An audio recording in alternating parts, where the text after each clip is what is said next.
Your news first tonight. An explosion at the PD power plant has caused a complete shutdown of Cabras 3 and 4 and has left people wondering how this recent event will affect their rates and the power supply. PNC's Tim McHenry has more.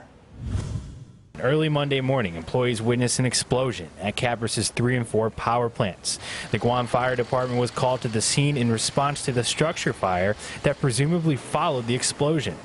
While nothing is official, at a press conference earlier this afternoon, Benavente, General Manager of Guam Power Authority, shed some light on what he saw after the explosion. Again, I don't really know for sure, but meaning external explosion, I'm saying it probably happened outside of the engine.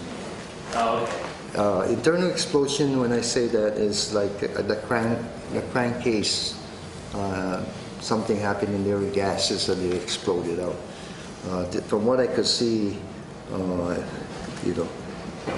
again, from what I can understand, I think there's something that happened outside of the engine that caused the explosion and the fire itself. But again, it's hard to tell at this time. I can only speculate.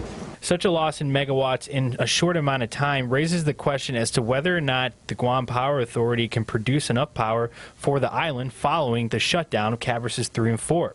Residents will remember the load-shedding era of the 1990s when GPA asked residents to conserve power and work around daily scheduled outages.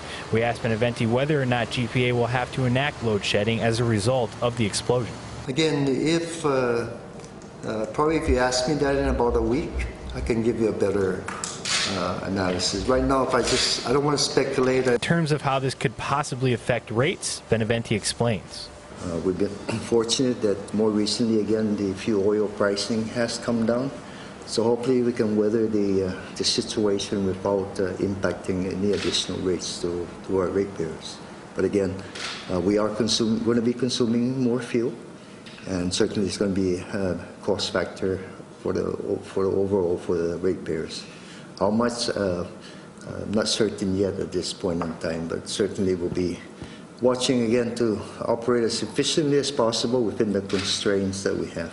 Benavente explains that GPA has lost more than just megawatts with the recent explosions of Cabras 3 and 4.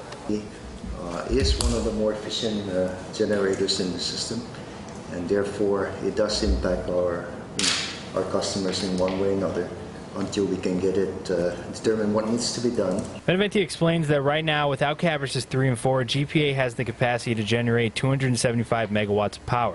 Based on past use, the max amount of power emitted during peak hours, which is 6 to 9 p.m., is 250 megawatts. This means, according to Benavente, that GPA has some wiggle room if the amount of electricity fluctuates beyond the peak of 250 megawatts. So far, Benavente says the investigation is ongoing, and it could take 1 to 2 days before the area is even considered safe enough to investigate. As you can see behind me, that's not the regular color of the Cabras 3 and 4 power plant. That is a result of an explosion that happened earlier this morning, the cause of which is still under investigation. For PNC News, I'm Tim McHenry.